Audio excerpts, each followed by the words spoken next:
In the cold, isolated December of 1941, Winston Churchill sat in the country quiet of Chequers, the Prime Minister's residence, bearing a weight that would have crushed any lesser man. Britain was standing alone, bleeding resources, financially crippled, and facing the impossible task of sustaining a global war against an enemy that controlled nearly all of Europe. The British Treasury was virtually empty, and the vital Lend-Lease program from the United States, though operational, felt like a temporary lifeline, a loan that might be revoked the moment American isolationism reasserted itself. Churchill was not merely leading a nation. He was running on borrowed time, praying for a miracle. His deepest dread was the thought of American public opinion reverting to neutrality, leaving Britain to sink alone beneath the waves of the coming German offensive. Yet, beneath this crushing despair lay a secret, agonizing hope that some catastrophic event, some act of aggression so blatant and undeniable, would finally shatter American isolation and bring the full, unassailable power of the United States into the fight. He was waiting for salvation, but new salvation would arrive draped in tragedy. On the evening of Sunday, December 7th, that moment of paradoxical dread and hope arrived, shattering the calm of Chequers. Churchill and Averell Harriman, President Roosevelt's special envoy, were having dinner, discussing the urgent necessity of U.S. intervention, when a messenger burst into the room. The initial dispatch was raw, cryptic, and terrifying. Japan has attacked the Americans at Pearl Harbor. The words hung in the air, instantly changing the trajectory of every life on the planet. Churchill's first, frantic question wasn't about the extent of the damage or the American response. It was about where the attack occurred. Was it merely in the Philippines, a distant colonial outpost that might allow America to remain detached? Or was it the main fleet? The messenger confirmed the location: Pearl Harbor, Hawaii, the strategic heart of the U.S. Pacific Fleet. It was absolute, unprovoked aggression against the mainland's greatest naval bastion. For Churchill, this was the defining moment of his life. The end of isolation, the beginning of the inevitable global victory. Before we move to the phone call that sealed the fate of the Axis, please take a moment to subscribe to our channel and let us know in the comments below what you believe was Britain's greatest fear in those early war years. The moment the location, Pearl Harbor, was confirmed, a silent, profound equation solved itself in Churchill's mind. There was no longer any debate, no political maneuver, and no isolationist argument strong enough to stop the United States from entering the conflict. The attack was too brazen, too devastating, and too personal. Churchill immediately tried to reach President Roosevelt. The phone call that followed was perhaps the most crucial conversation of the entire war.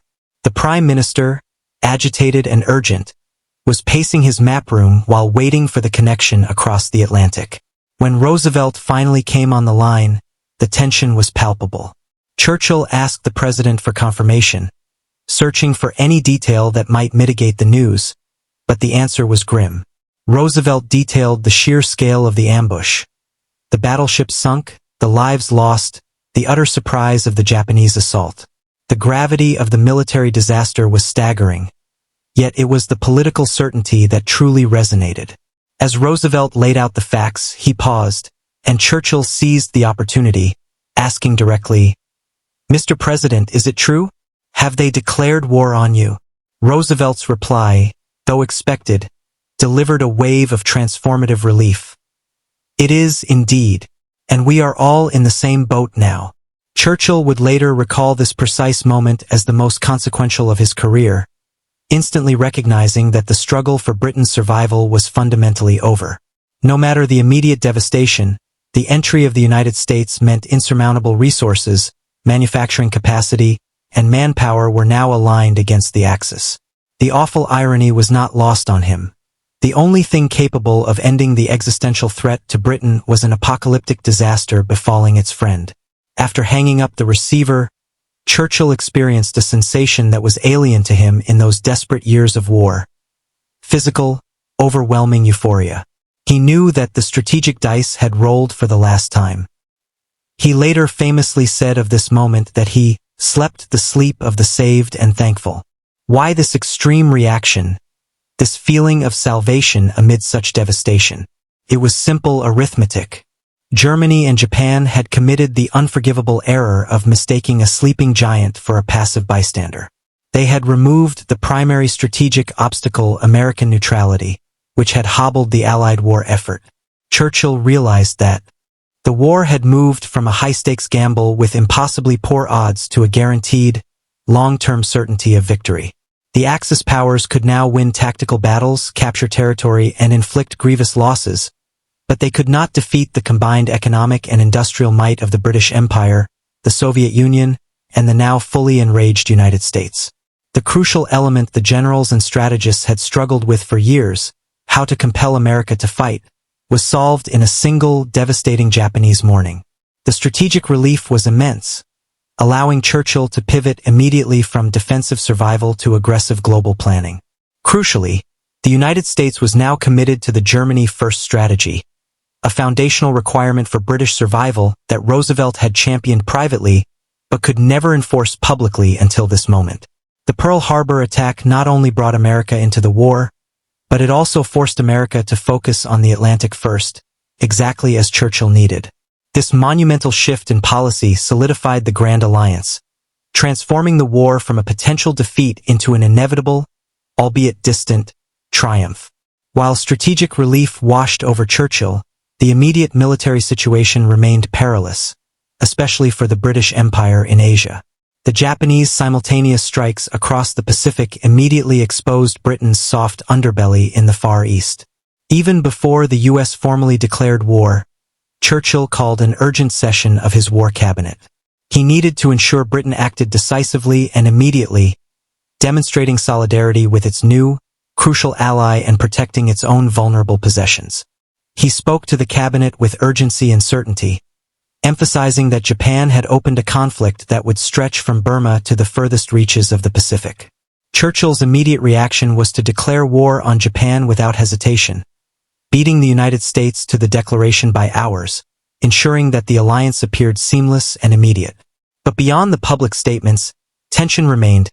Britain had sent two of its most modern capital ships, the Prince of Wales and the Repulse, to Singapore, a strategic move meant to deter Japanese aggression. The commanders in Asia had warned that without adequate air cover, these ships were vulnerable, a warning Churchill had tragically minimized in his eagerness to show strength. Within days of the Pearl Harbor attack, those two ships were sunk by Japanese air power, plunging Britain into a new military crisis even as the joy of American entry settled. Churchill, though elated by the strategic victory of the alliance, had to immediately confront the catastrophic tactical failure in Asia, a dual reality that defined the weeks following December 7th. Certainty of ultimate victory, coupled with the necessity of enduring immediate, crippling loss. Churchill's immediate move was not to celebrate, but to consolidate the new alliance. Within days of the attack, he was on a Boeing flying boat headed for Washington, D.C., launching the critical Arcadia Conference. This was where the long-term plan, the roadmap to victory now that the U.S. was engaged, would be hammered out.